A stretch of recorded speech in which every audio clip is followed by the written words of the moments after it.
ಒಂದ್ ಕಡೆ ಧರ್ಮಸ್ಥಳ ಬುರುಡೆ ಪ್ರಕರಣದ ತನಿಖೆ ನಡೀತಾ ಇದ್ರೆ ಮತ್ತೊಂದ್ ಕಡೆ ಬಿಜೆಪಿ ಜೆಡಿಎಸ್ ಧರ್ಮಸ್ಥಳ ಚಲೋ ನಡೆಸ್ತಾ ಇದೆ. ಇವತ್ತು ದಳಪತಿಗಳು ಸತ್ಯಯಾತ್ರೆ ನಡೆಸಿ ಧರ್ಮಸ್ಥಳದಲ್ಲಿ ಸಮಾವೇಶ ನಡೆಸಿದ್ರು. ನಾಳೆ ಬಿಜೆಪಿ ಧರ್ಮಸ್ಥಳದ ಪರ ಕಹಳೆ ಮೊಳಗಿಸಲಿದೆ. ಏನೋ ಧರ್ಮಸ್ಥಳದ ವಿಚಾರವಾಗಿ ನಡೀತಿರುವಂತಹ ರಾಜಕೀಯ ಜಟಾಪಟಿ ಹೇಗಿದೆ ಬನ್ನಿ ತೋರಿಸ್ತೀವಿ.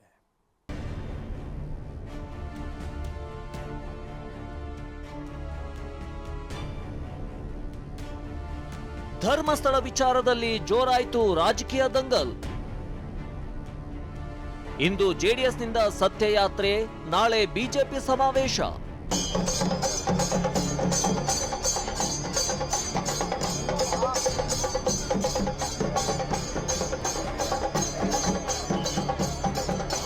ಧರ್ಮಸ್ಥಳದ ವಿರುದ್ಧ ಷಡ್ಯಂತ್ರ ನಡೆದಿದೆ ಅಂತ ಆರೋಪಿಸಿರುವ ವಿಪಕ್ಷ ಬಿಜೆಪಿ, ದೋಸ್ತಿ ಪಕ್ಷ ಜೆಡಿಎಸ್ ತಮ್ಮ ಆರೋಪಕ್ಕೆ ಮತ್ತಷ್ಟು ಕಸುವು ಕಟ್ಟುವ ಕೆಲಸ ಮಾಡ್ತಿವೆ.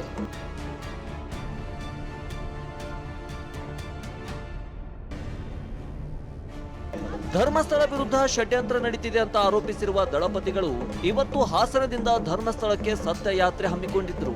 ಜೆಡಿಎಸ್ ಯುವ ಘಟಕದ ಅಧ್ಯಕ್ಷ ನಿಖಿಲ್ ಕುಮಾರಸ್ವಾಮಿ ನೇತೃತ್ವದಲ್ಲಿ ಬಸ್, ನೂರಾರು ಕಾರುಗಳಲ್ಲಿ ಬೃಹತ್ ಯಾತ್ರೆಯಲ್ಲಿ ಸಾಗಿದ್ರು.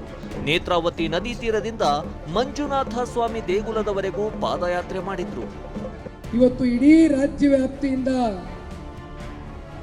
ನಾವು ನೀವೆಲ್ಲರೂ ಏನು ಸೇರಿದ್ದೇವೆ, ಭಕ್ತಾದಿಗಳಲ್ಲಿ ಇವತ್ತು ನಮ್ಮ ಶ್ರೀ ಕ್ಷೇತ್ರದ ಒಂದು ಧಾರ್ಮಿಕ ಭಾವನೆಗಳಿಗೆ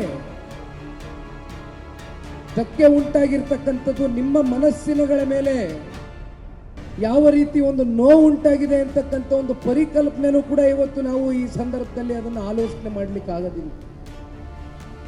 ಧರ್ಮಸ್ಥಳದ ಅಮೃತ ವರ್ಷಿಣಿ ಸಭಾಂಗಣದಲ್ಲಿ ದಳಪತಿಗಳು ಬೃಹತ್ ಸಮಾವೇಶ ಹಮ್ಮಿಕೊಂಡಿದ್ರು. ಜೆಡಿಎಸ್ ಸಮಾವೇಶ ಸ್ಥಳಕ್ಕೆ ಆಗಮಿಸಿದ ಧರ್ಮಸ್ಥಳ ಧರ್ಮಾಧಿಕಾರಿ ವೀರೇಂದ್ರ ಹೆಗ್ಗಡೆ ಅವರ ಆಶೀರ್ವಾದ ಪಡೆದರು.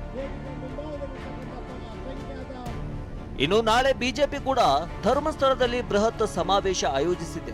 ವಿಜಯೇಂದ್ರ ಉಜಿರೆಯಲ್ಲಿ ವಾಸ್ತವ್ಯ ಹೂಡಲಿದ್ದು ನಾಳೆ ಪಾದಯಾತ್ರೆಯಲ್ಲಿ ಪಾಲ್ಗೊಳ್ಳಲಿದ್ದಾರೆ. ನಾಳೆ ಎಸ್ಡಿಎಂ ಕಾಲೇಜು ಮೈದಾನದಲ್ಲಿ 1 ಲಕ್ಷ ಜನರನ್ನ ಸೇರಿಸಿ ಸಮಾವೇಶ ನಡೆಸಲಿದೆ.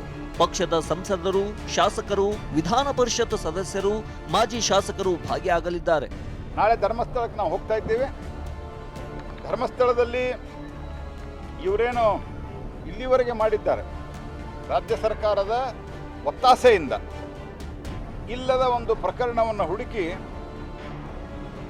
ಹಿಂದೂ ಧಾರ್ಮಿಕ ಶ್ರದ್ಧಾ ಕೇಂದ್ರಗಳ ಮೇಲೆ ಶ್ರದ್ಧೆಯನ್ನು ಕಮ್ಮಿ ಮಾಡಿ, ಯಾಕಂದ್ರೆ ವಿಶೇಷವಾಗಿ ದೇಶದಲ್ಲಿಯೂ ಆಯಿತು ಮತ್ತು ದಕ್ಷಿಣ ಕನ್ನಡದಲ್ಲಿ, ಮಂಗಳೂರು ಜಿಲ್ಲೆಯಲ್ಲಿ ಅಲ್ಲಿ ಇವ್ರಿಗೆ ಏನೂ ಮಾಡೋಕ್ಕಾಗಿಲ್ಲ. ಏನಾದರೂ ಅಲ್ಲೇ ಎಲ್ಲ ಸಂದರ್ಭದಲ್ಲಿಯೂ ಹಿಂದುತ್ವದ ಪರವಾದ ವಾತಾವರಣ ಇರುವುದರಿಂದ ಅವ್ರಿಗೇನೂ ಮಾಡಲಿಕ್ಕಾಗಿಲ್ಲ. ಶಾಸಕ ಜನಾರ್ದನ್ ರೆಡ್ಡಿ ತುಂಗಭದ್ರಾ ನದಿ ನೀರು ತೆಗೆದುಕೊಂಡು ಹೋಗಿ ಮಂಜುನಾಥನಿಗೆ ಅಭಿಷೇಕ ಮಾಡಿಸಲು ನಿರ್ಧರಿಸಿದ್ದಾರೆ. ಈ ಮಧ್ಯೆ ಬಿಜೆಪಿ ಯಾತ್ರೆಗೆ ತಿರುಗೇಟು ಕೊಟ್ಟಿರುವ ಸಿಎಂ ಸಿದ್ದರಾಮಯ್ಯ ಎಲ್ಲದರಲ್ಲೂ ರಾಜಕೀಯ ಮಾಡ್ತಾರೆ ಅಂತ ಕೆಂಗಣ್ಣು ಬೀರಿದ್ರು. ಮತ್ತು ಎಲ್ಲದರಲ್ಲೂ ಕೂಡ ರಾಜಕೀಯ ಮಾಡ್ತಾರೆ.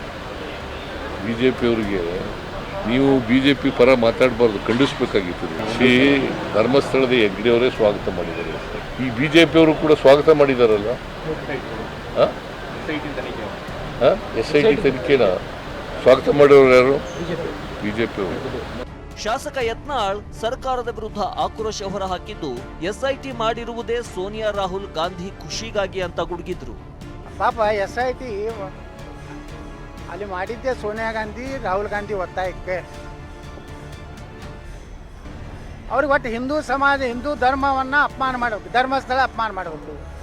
ಅಲ್ಲಿ ಅಯ್ಯಪ್ಪ ಸ್ವಾಮಿದು ಮಾಡಲಿಲ್ಲ, ಈಗ ಇದಕ್ಕೆ ಬೆನ್ನತ್ತಾರೆ ಚಾಮುಂಡಿಗೆ, ಅದು ಅಪವಿತ್ರ ಮಾಡು. ಒಟ್ನಲ್ಲಿ ಧರ್ಮಸ್ಥಳ ವಿಚಾರವಾಗಿ ರಾಜಕೀಯ ದಂಗಲ್ ತಾರಕಕ್ಕೇರಿದೆ. Bureau report, TV9. ಇನ್ನು ಅಪವಾದ ಬಂದಾಗ ಅದನ್ನು ಎದುರಿಸಬೇಕು, ತಪ್ಪುಗಳು ನಡೆಯದಂತೆ ನೋಡಿಕೊಳ್ಳೋದು ಜವಾಬ್ದಾರಿ. ಧರ್ಮಸ್ಥಳ ಧರ್ಮಾಧಿಕಾರಿ ವೀರೇಂದ್ರ ಹೆಗ್ಗಡೆ ಹೇಳಿಕೆ ಕೊಟ್ಟಿದ್ದಾರೆ. ತಪ್ಪುಗಳು ನಡೆಯದಂತೆ ನೋಡಿಕೊಳ್ಳೋದು ಜವಾಬ್ದಾರಿ. ಧರ್ಮಸ್ಥಳ ಧರ್ಮಾಧಿಕಾರಿ ವೀರೇಂದ್ರ ಹೆಗ್ಗಡೆ ಅವರ ಹೇಳಿಕೆ. ಪ್ರೀತಿ ಗೌರವ ತೋರಿಸಿದಂತ ನಿಮಗೆ ನಾನು ಆಭಾರಿ. SIT ತನಿಖೆ ಇನ್ನೂ ಕೂಡ ಪೂರ್ಣವಾಗಿಲ್ಲ, ಹೀಗಾಗಿ ಅದರ ಬಗ್ಗೆ ನಾನು ಹೆಚ್ಚು ಮಾತನಾಡಲ್ಲ ಅಂತ ಹೇಳಿದ್ದಾರೆ.